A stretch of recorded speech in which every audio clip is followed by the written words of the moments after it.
9. A matter of detail.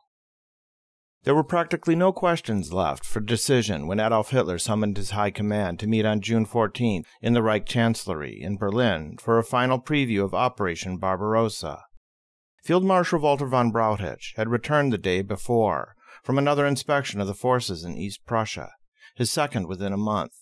He was accompanied by General Adolf Hausinger. Von Brauchitsch reported that the troops gave a pleasing impression. Staff work generally was very good. Chief of Staff Colonel General Franz Halder had also been in the East and found the armies in excellent spirits. Their preparations, he noted, would be completed by June 22nd. Hitler shared the general optimism. He addressed the commanders for an hour and a half with his customary fervor, dwelling at length on the reasons why it was necessary that Russia be destroyed. The text of Hitler's remarks has not been preserved, but several listeners recorded their impressions. Halder noted in his diary, "After luncheon, the Führer delivers a lengthy political address, in which he explains the reasons for his intention to attack Russia, and evolves his calculation that Russia's collapse would induce England to give in." General Heinz Guderian, the Panzer General, and one of the 45 general officers present, recalling Hitler's address, said, "He could not defeat England. In order to bring the war to a close, he must win complete victory on the continent. Germany's position on the mainland would be unassailable when Russia had been defeated." The detailed presentation of the reasons that led him to fight a preventive war against the Russians was unconvincing. Field Marshal Erich von Manstein described Hitler's strategic aims as based primarily on political and economic considerations. These were, he noted, A. the capture of Leningrad, a city he regarded as the cradle of Bolshevism, by which he proposed to join up with the Finns and dominate the Baltic, and B. the possession of the raw material regions of the Ukraine, the industrial centers of the Donets, and later the Caucasus oil fields. After the meeting, General Erich Hoppner, commander of the 4th Panzer Group, which was to lead the armored assault on Leningrad, told a friend, "Now I'm really convinced that the war against Russia is necessary." No one at the staff conference seems to have found irony in the fact that the final confirmation plans for the war was given on the precise day that the Soviet, but not the German press, published the Kremlin's agonizingly detailed tacit denial that there was any basis for rumors of a Soviet-German war. Not everything went entirely smoothly, however. One argument arose. At what hour should the German offensive begin? Von Brauchitsch, having just returned from talks with his field commanders, argued that the attack should coincide with sunrise, which on June 22nd in East Prussia would be at 3:05 a.m. In accordance with von Brauchitsch's view, the decision was taken to start operations at 3 a.m. instead of 3:30 or possibly 4 a.m. The matter did not end there, however. 3 a.m. on the Baltic shores of East Prussia would be virtually full daylight. Not so farther south. There, at 3 a.m., it would still be dark. The German attack forces had been divided into 3 groups: Army Group Nord, Army Group Center, and Army Group Süd. The commanders of the Center and South wanted a later H-hour, 4 a.m. at the earliest.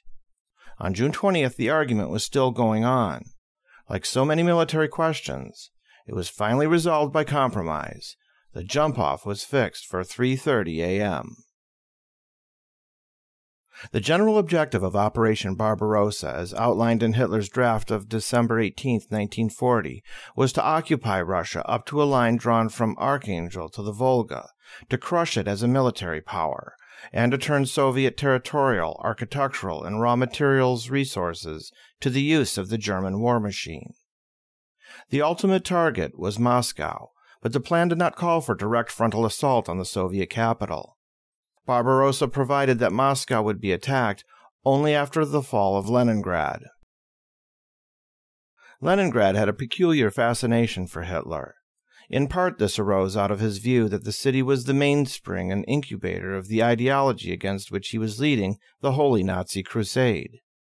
Another source of his feeling was the ancient Teutonic mystique concerning the Baltic. For centuries, the Germans had regarded the Baltic as their sea. Once they had controlled it through the militancy of the Teutonic Knights and the cunning of the Hanseatic League. Hitler saw Leningrad not only as the birthplace of revolutionary communism, but as St. Petersburg, the fortress capital which Peter I built as the foundation for Russian power in the Baltic.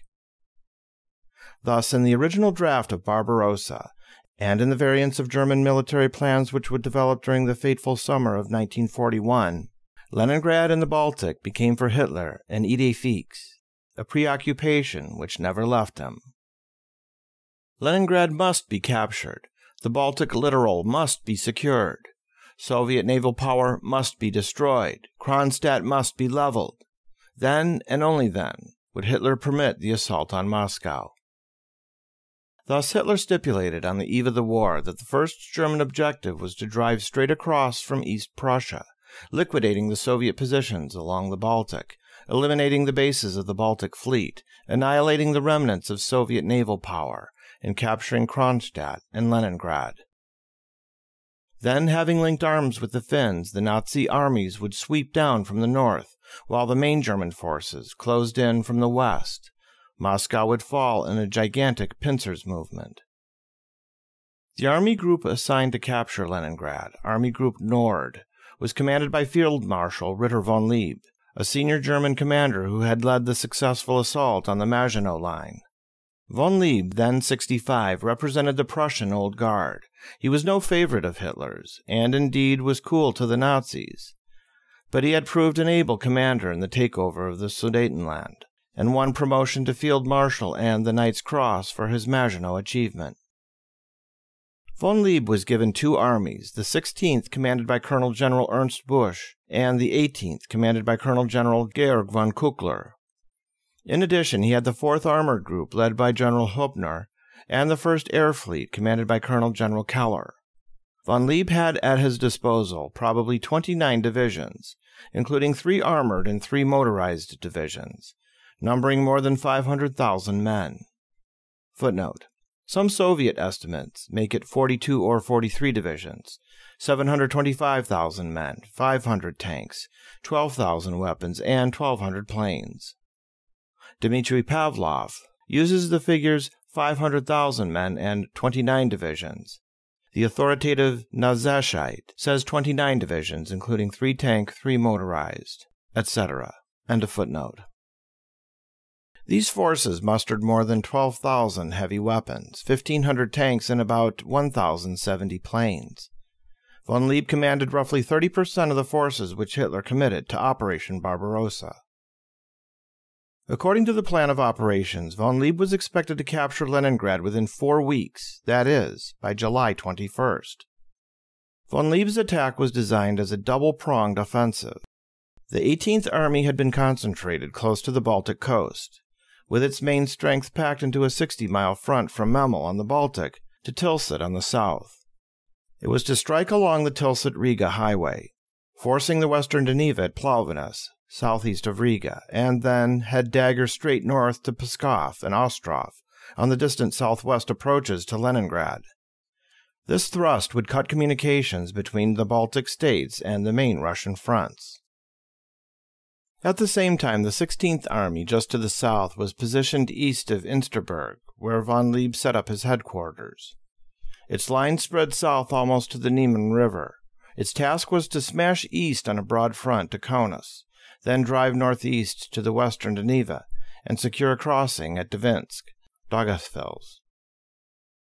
Once these maneuvers were carried out, von Leeb would have flanked the whole center of the Russian defense system. He would be within striking distance of enveloping Leningrad from the south, the southwest, and the west. The hammer of von Leeb's drive was provided by the 4th Panzer Group, one of the finest armored forces in the Wehrmacht, commanded by Hubner. The 4th Panzer was a powerful striking group. It was composed of 2 corps. One was the 56th, commanded by Field Marshal Erich von Manstein, and included the 8th Panzer Division, the 3rd Motorized Division, and the 290th Infantry. The second was the 41st Panzer Corps, commanded by General Georg von Reinhardt. Comprised the 1st and 6th Panzer Divisions, the 36th Motorized Division, and the 209th Infantry. The SS Death's Head Division was to follow the panzers in a mopping-up operation. The 4th Panzer Group was directly attached to Field Marshal von Leeb. It constituted an independent striking force, although its actions were carefully coordinated with the two field armies, the 16th and the 18th. The task of von Manstein's 56th Panzer Corps was to slash out of the flat pine forests north of the Memel and east of Tilsit, and head breakneck for Dvinsk, 170 miles to the northeast. His first objective was the Dubisa River bridges at Argala, 50 miles to the east. Von Manstein remembered the country well from fighting over it during World War I. At a few minutes after 3 a.m., June 22nd, his panzers broke across the frontier with a rush which overwhelmed the weak resistance on the border. Soon the tanks encountered a pillbox system which slowed them a bit. Nevertheless, by 8 p.m. Sunday evening, General Brandenberger, commanding the 8th Panzer Division, secured the two Dubisa River crossings at Argala according to plan. The shattered Soviet forces had no time to destroy the bridges. Behind Brandenberger's tanks, the 3rd Nazi Motorized Division and the 290th Infantry had crossed the frontier by noon and were moving rapidly in the path cleared by the armor. The 41st Panzer Corps under General Reinhardt was to drive to the Divina and the Jakobstadt, an old fortress town which was the midpoint between Riga and Dvinsk. The corps was held up temporarily by stiff resistance around Sholi, but the Soviet units were quickly crushed. The armored forces moved with a rapidity which astonished even veteran commanders like von Manstein.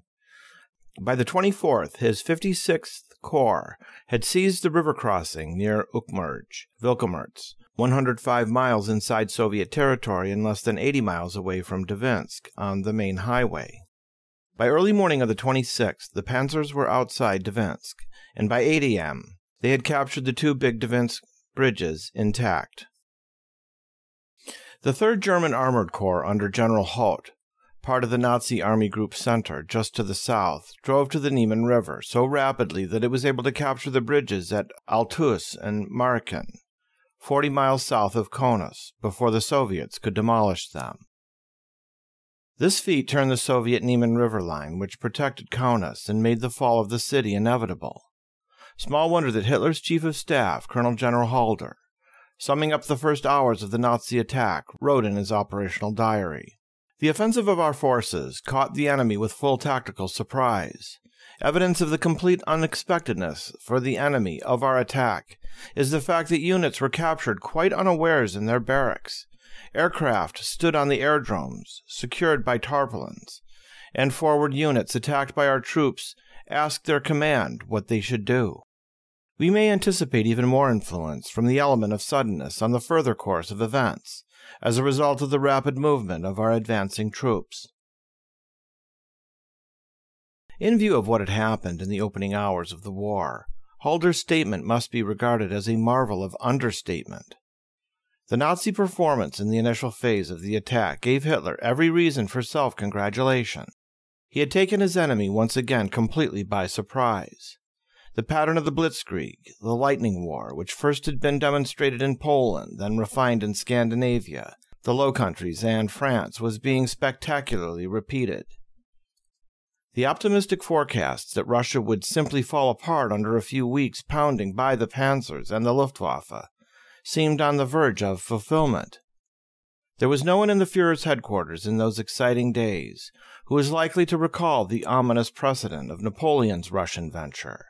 Once again, the genius of the Führer was being proclaimed by the triumph of his strategy and arms.